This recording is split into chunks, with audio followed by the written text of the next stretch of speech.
Михаил Драгоманов, украинский философ и историк, публицист, фольклорист, литературовед. Пропагандировал идею создания своего государства, союза для обороны себя от чужих. Поскольку считал главной причиной всех проблем украинцев отсутствие независимости. Подчеркивал, что каждый, кто выберет служение народу, надевает терновый венец. Требовал для народа физической и личной неприкосновенности.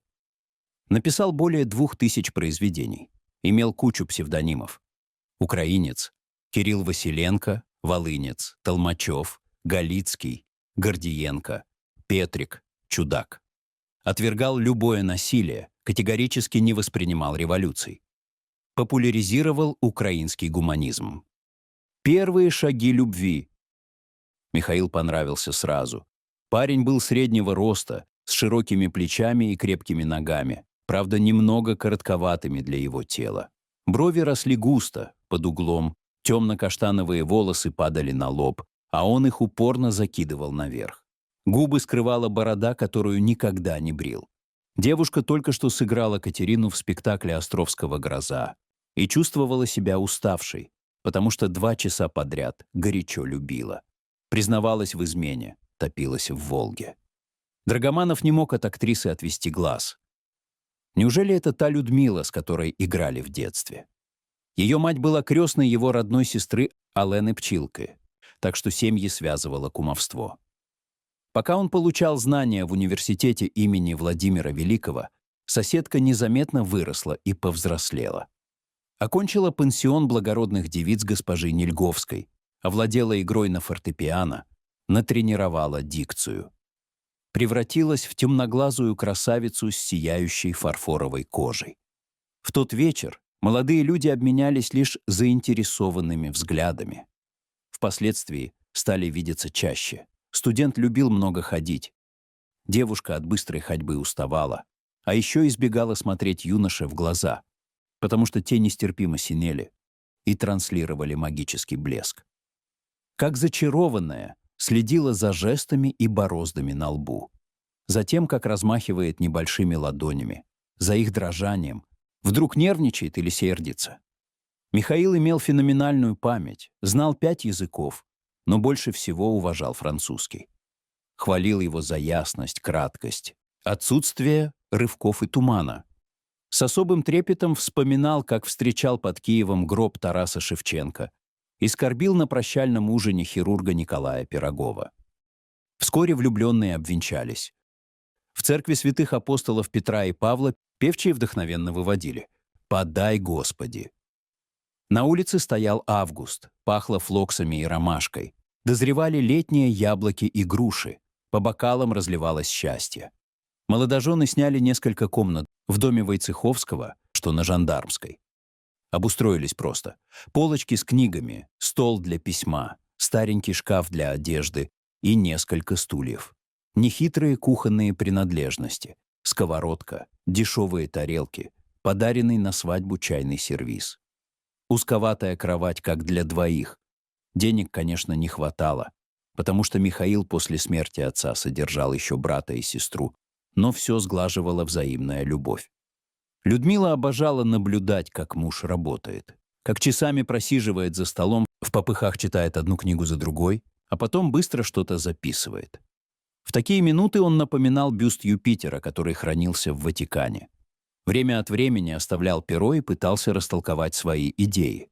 Подчеркивал, что чистое дело требует чистых рук, а получив независимость, украинцы займут достойное место среди народов мира.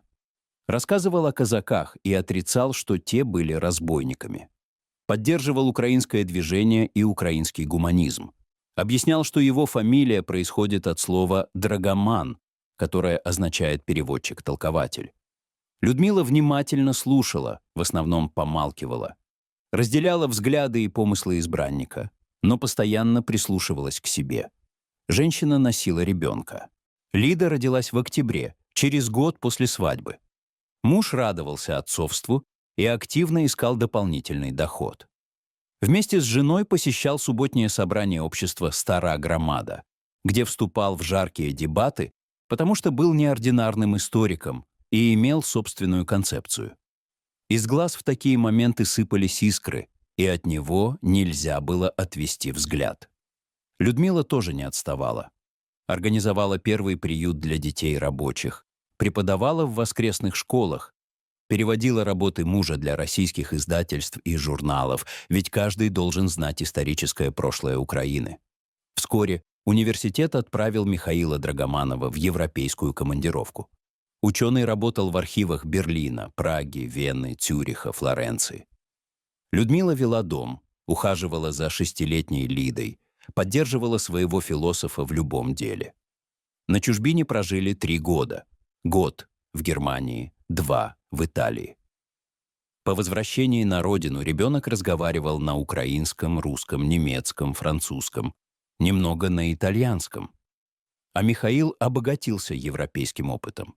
Продолжал пропагандировать все украинское и уверял: всякий, кто даст украинцу московскую и вообще не украинскую книгу, тот наносит ему вред. Читал лекции, писал статьи, отстаивал ценности демократического общества, пока не вошел в силу Эмский указ. Доцента уволили из университета и запретили занимать любую государственную должность. Поэтому единственным выходом оставалась эмиграция. Ученый и философ переехал в Швейцарию и стал первым политическим эмигрантом в Российской империи. В Женеве семья снимала дешевую, скромно обставленную квартирку, где и родилась Ариадна.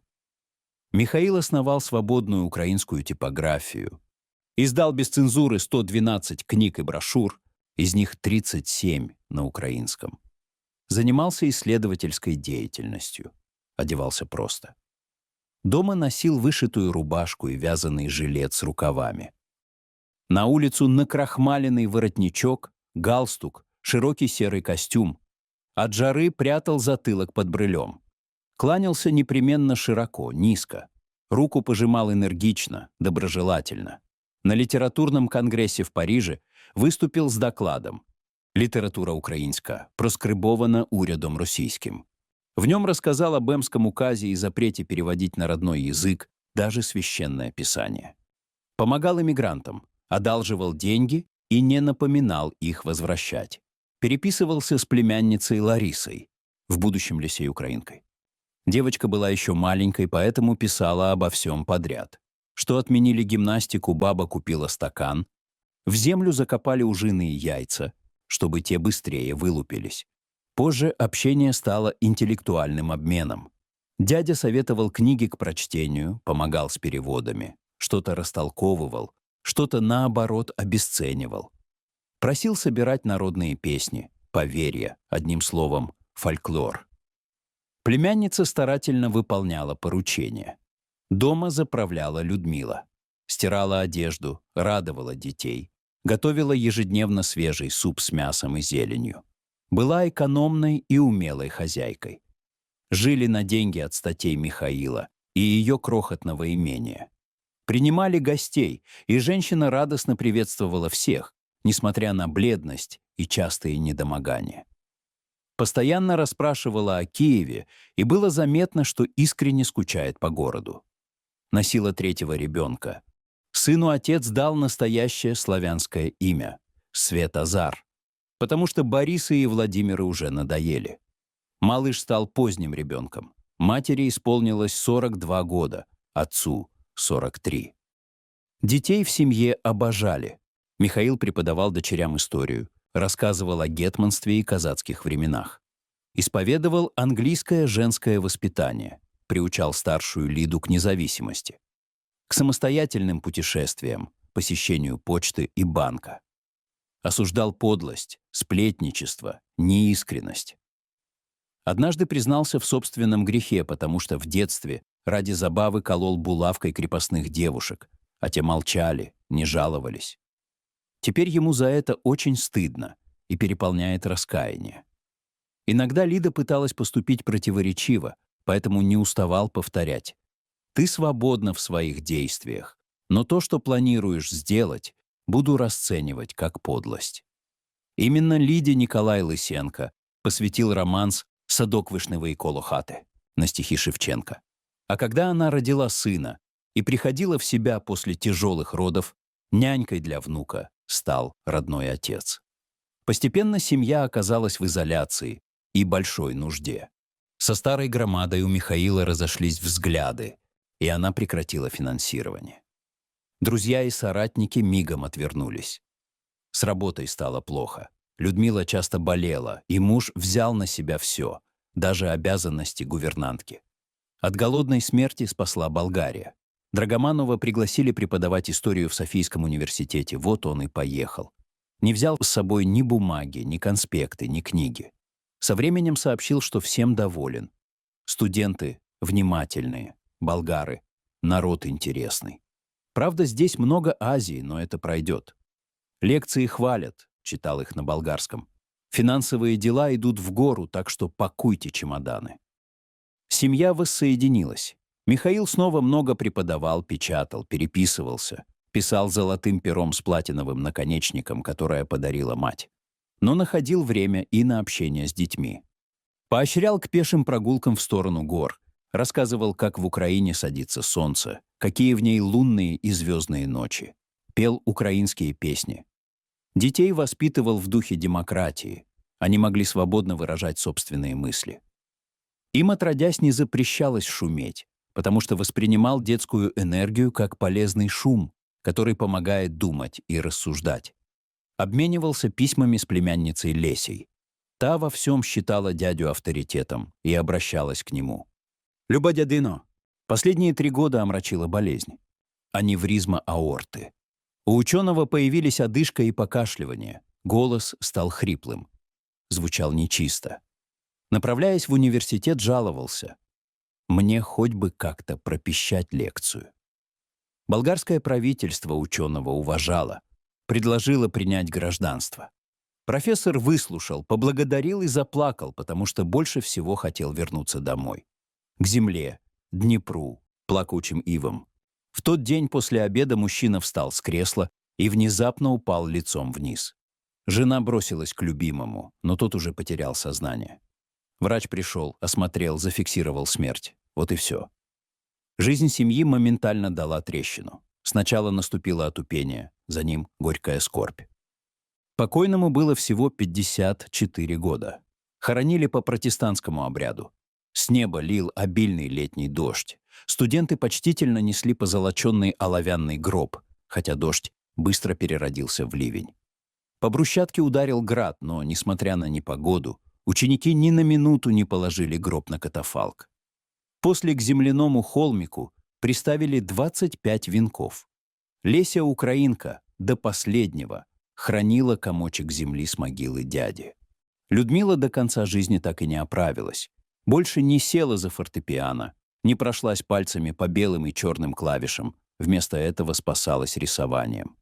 Привела в порядок бумаги мужа, поставила на могиле крест, ограду, посадила 3 дерева. Вместе со Светозаром вернулась в Киев и поселилась на Паньковской, 14, квартире под номером 4. По любому вопросу цитировала покойного. Лида до самой смерти мысленно обращалась к отцу. Все переспрашивала. Если поступлю так, не будет ли это подлостью? Михаил Драгоманов оставил нам не только 2 миллиона строк научных трудов, но и важнейший урок. Независимость государства начинается с внутренней свободы человека и чистоты его рук. Он верил, что украинцы займут достойное место среди народов мира, и прожил жизнь, в которой не было места подлости. А как вы считаете, что важнее для нации сегодня? Политическая стратегия Драгоманова или его гуманистические идеалы воспитания? Пишите свое мнение в комментариях. Давайте вспомним наследие этого великого мыслителя вместе. Если история жизни Михаила и Людмилы тронула вас, поставьте лайк и поделитесь этим видео. Пусть больше людей узнают о настоящих героях нашей истории. Подписывайтесь на канал и нажимайте на колокольчик, чтобы не пропустить новые рассказы о тех, кто созидал наше будущее. Спасибо, что досмотрели до конца, и до встречи в новых выпусках.